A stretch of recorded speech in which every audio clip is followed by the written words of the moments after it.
అందరికీ నమస్కారం అండి. ఈరోజు చంద్రబాబు నాయుడు గారు సీఎంగా బాధ్యతలు చేపట్టారండి. 4:41 సచివాలయంలో.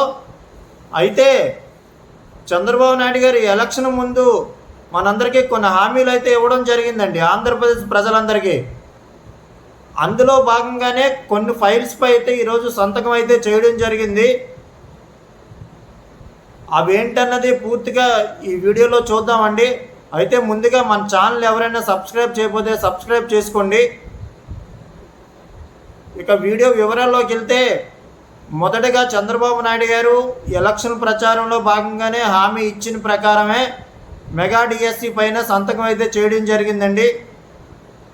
సుమారుగా 16,347 పోస్టులు అండి. అందులో HGT 6,371, PET 132, school assistant 7,725, TGT 1,781, PGT 286, principals 52 అండి. టోటల్గా 16,347 పోస్టులకి అయితే ఫైల్పై అయితే చంద్రబాబు నాయుడు సైన్ చేశారండి. ఎలక్షన్ ప్రచారంలో ఇచ్చిన హామీ ప్రకారం మొదటి సంతకం మెగా డిఎస్సిపై చేస్తా అన్నారు, మెగా డిఎస్సిపై చేశారండి. రెండో సంతకం ల్యాండ్ టైటిలింగ్ యాక్ట్ రద్దు చేస్తానని చెప్పేసి అన్నారు ఎలక్షన్ల ప్రచారంలోనే. అదే ల్యాండ్ టైటిలింగ్ యాక్ట్ని రద్దు చేయడం అయితే జరిగిందండి. ఈరోజు రద్దు చేస్తూ సంతకం చేశారు. ఇంకా ఈ ల్యాండ్ టైటిలింగ్ యాక్ట్ పైన అసెంబ్లీలో తీర్మానం చేయాలండి. ఎందుకంటే ఈ ల్యాండ్ టైటిలింగ్ యాక్ట్ని జగన్మోహన్ రెడ్డి గారు అసెంబ్లీలోని తీర్మానం చేసి ఆమోదించారండి. ఇప్పుడు వీళ్ళు కూడా అసెంబ్లీలో తీర్మానం చేసి దాన్ని రద్దు చేస్తున్నట్టు మళ్ళీ అందరూ ఆమోదించి దాన్ని రద్దు చేయాలండి అసెంబ్లీ సాక్షిగానే. మరి ఈ నెల 17వ తారీఖు నుంచి అసెంబ్లీ సెషన్స్ ఉంటాయంటున్నారు. సో అసెంబ్లీ సెషన్స్ ఉంటే అప్పుడు అందులో ఈ ల్యాండ్ టైటిలింగ్ యాక్ట్ని రద్దు చేస్తారు. మరి ఫైల్పై అయితే చంద్రబాబు నాయుడు సీఎం హోదాలో సంతకం అయితే చేయడం జరిగిందండి. మూడోదండి, పెన్షన్లు పంపండి. పెన్షన్లు జగన్మోహన్ రెడ్డి గారు 3,000 ఇచ్చేవారు కదా. ఫస్ట్ 1,000 రూపాయలతో 2,000 చేశారు చంద్రబాబు నాయుడు గారు. తర్వాత జగన్మోహన్ రెడ్డి గారు వచ్చి 3,000 చేశారు కదా. దాన్ని ఇప్పుడు చంద్రబాబు నాయుడు గారు 4,000కి అయితే పెంచడం జరుగుతుందండి. ఆ ఫైల్పై కూడా ఈరోజు సంతకం చేశారు. మూడో సంతకంగా.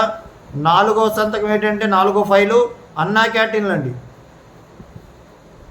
అన్నా క్యాంటీన్లు రద్దు చేశారు కదా జగన్మోహన్ రెడ్డి సీఎం అయిన తర్వాత. వాటిని మళ్ళీ ప్రారంభించాలని చెప్పేసి ఆ ఫైల్పై కూడా సంతకం చేశారు. ఐదోది వచ్చేసి స్కిల్ డెవలప్మెంట్ సెంటర్స్ అండి. నిరుద్యోగ యువతకి skill development centre, skills training ఇప్పించి వాళ్ళకి జాబ్స్ ఇప్పించాలనే ఉద్దేశంతో స్కిల్ డెవలప్మెంట్ సెంటర్స్ కోసం ఆ ఫైల్పై కూడా సంతకం అయితే చేయడం జరిగిందండి ఈరోజు. అయితే ఇక్కడ పెన్షన్లు ఏంటంటే, మనకి చంద్రబాబు ఎలక్షన్లోనే చెప్పారండి. ఏమని చెప్పారంటే, ఏప్రిల్, మే, జూన్ 3 నెలలు కలిపి 1,000 రూపాయలు. అంటే జగన్మోహన్ రెడ్డికి 3,000 ఇచ్చేవారు కదా, దాన్ని 4,000 పెంచారు కదా. ఏప్రిల్ నుంచి కూడా జూన్ వరకు కౌంట్ చేస్తామని చెప్పారండి. అంటే 1,000 రూపాయలు. ఏప్రిల్ 1,000, మే 1,000, జూన్ 1,000, 3,000 ప్లస్ ఈ జూలై 4,000, మొత్తం 7,000 రూపాయలు ఆగస్టులో అయితే వేస్తారండి. నాకు తెలిసి ఆగస్టులో అయితే 7,000 రూపాయలు అయితే ఒక్కొక్కరికి వేయడానికి అయితే సంతకం అయితే చేశారు. మరి మెగా డిఎస్సి నోటిఫికేషన్ ఎప్పుడు వస్తుందంటే, నాకు తెలిసి వస్తే సాటర్డే రావచ్చండి, లేదంటే మాత్రం మండే కానీ వెడ్నెస్డే కానీ రావచ్చండి. 90% అయితే మండే వస్తుందండి పూర్తి నోటిఫికేషన్ అయితే. లాస్ట్ డేట్ ఎప్పుడు ఏంటన్నది మొత్తం అంతా నోటిఫికేషన్ అయితే మండే అయితే నోటిఫికేషన్ వస్తుందండి. నెక్స్ట్ ఇక్కడ ల్యాండ్ టైటిలింగ్ యాక్ట్ కోసం ఒకసారి చూద్దామండి. ల్యాండ్ టైటిలింగ్ యాక్ట్ కోసం అయితే ఈ జగన్మోహన్ రెడ్డి గారు ఓడిపోవడానికి 50% కారణం ఈ యాక్ట్ అని చెప్పొచ్చండి. ఈ యాక్ట్ వల్ల చాలా నష్టాలు ఉన్నాయని చెప్పేసి ప్రతిపక్షాలు అయితే ప్రజల్లోకి చాలా బలంగా తీసుకెళ్లారండి ఎలక్షన్ల ప్రచారంలో. దాని కారణంగా 50% జగన్మోహన్ రెడ్డి గారు అయితే ఓడిపోయారని చెప్పొచ్చు. రైతులందరూ తిరుగుబాటు చేశారండి ఈ ల్యాండ్ టైటిలింగ్ యాక్ట్ పైన. అందులోనే ల్యాండ్ హోల్డర్ పాస్బుక్ మీద జగన్మోహన్ రెడ్డి గారి ఫోటో ఉండడం ఒకటి, ఆ సర్వే రాళ్లపై జగన్మోహన్ రెడ్డి గారి ఫోటో ఉండడం ఒకటి.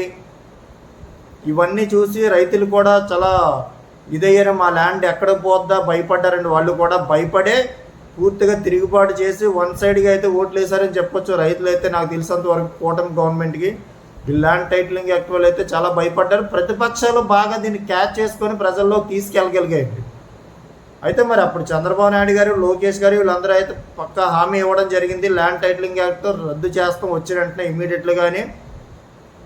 అదేవిధంగా మరి అయితే ఈరోజు అయితే మాట నిలబెట్టుకొని సంతకం అయితే చేశారు మరి ల్యాండ్ టైటిలింగ్ యాక్ట్ రద్దుకి. అయితే ఇవే కాదండి, ఇదే కాదు, చంద్రబాబు నాయుడు గారు ఇంకా చాలా హామీలు ఇచ్చారు. మరి ఆ హామీలన్నీ ఏంటన్నది ఎప్పుడు అమలవుతాయి ఓటని చూడాలి. ఎందుకంటే ఇప్పుడు లోడ్ బడ్జెట్లో ఉన్న రాష్ట్రం ఇది, చాలా అప్పుల్లో ఉన్న రాష్ట్రం మన అందరికీ తెలిసిందే. అయితే చంద్రబాబు నాయుడు గారు చాలా హామీలు ఇచ్చారు. చాలా పెద్ద పెద్ద హామీలు కూడా ఏంటంటే 3 గ్యాస్ సిలిండర్లు ఉచితం, మళ్ళీ మహిళలకి బస్ ప్రయాణం ఫ్రీ, ఇంకా చాలా ఇచ్చారండి ఇలాంటివి. ఇవన్నీ చూస్తే డబ్బులతో కూడిన పని. మరి ఇవన్నీ ఎలా చేస్తారో ఏంటన్నది చూడాలి. నెక్స్ట్ ఒక పక్క డెవలప్మెంట్ ఒకటి ఉందండి, ఇంకా అమరావతి కట్టాలి, పోలవరం ప్రాజెక్ట్ కట్టాలి, చాలా ప్రాజెక్టులు పెండింగ్లో ఉండిపోయండి. 2014లో చంద్రబాబు నాయుడు గారు ముఖ్యమంత్రి అయినప్పుడు శంకుస్థాపన ప్రాజెక్టులన్నీ కూడా అలా ఉండిపోయాయండి. జగన్మోహన్ సీఎం అయిన తర్వాత దేన్ని కూడా పూర్తి చేయలేదు, దేన్ని కూడా టచ్ చేయలేదండి. అవన్నీ ఆ ప్రాజెక్టులన్నీ ఎక్కడే ఉన్నాయి. ఇప్పుడు అవన్నీ మళ్ళీ కన్స్ట్రక్ట్ చేయాలంటే అదంతా బడ్జెట్తో పని. మరి రాష్ట్రం చూస్తే చాలా అప్పుల్లో ఉంది. మరి ఏం చేస్తారో చంద్రబాబు నాయుడు గారు చూడాలి. ఇంకా టైం ఉంది కదా, చూద్దామండి. ఈరోజే కదా సీఎంగా బాధ్యతలు చేపట్టారు. బాధ్యతలు చేపట్టంటనే మాట అనుకున్న ప్రకారం ఎలక్షన్ ప్రచారంలో మాట ఇచ్చిన ప్రకారం అయితే 5 సంతగా ముందుగా mega DSC land titling act పైన చేస్తానని చెప్పారు. అదేవిధంగా చేయడం అయితే జరిగిందండి. మరి మిగతా హామీలు కూడా ఎప్పుడు జరుగుతాయో చూద్దామండి. మరి ఒక్కొక్కటి చూద్దాం ఏంటన్నది, ఎంతవరకు వెళ్తే ఈ గవర్నమెంట్ మరి జగన్మోహన్ రెడ్డి గారిని ఎంత బాగా పరిపాలిస్తుందో ఏంటన్నది చూడాలి. థ్యాంక్ యూ అండి, థ్యాంక్ యూ సో మచ్. ఈ వీడియో నచ్చితే అందరూ మన ఛానల్ సబ్స్క్రైబ్ చేయండి. థ్యాంక్ యూ అండి.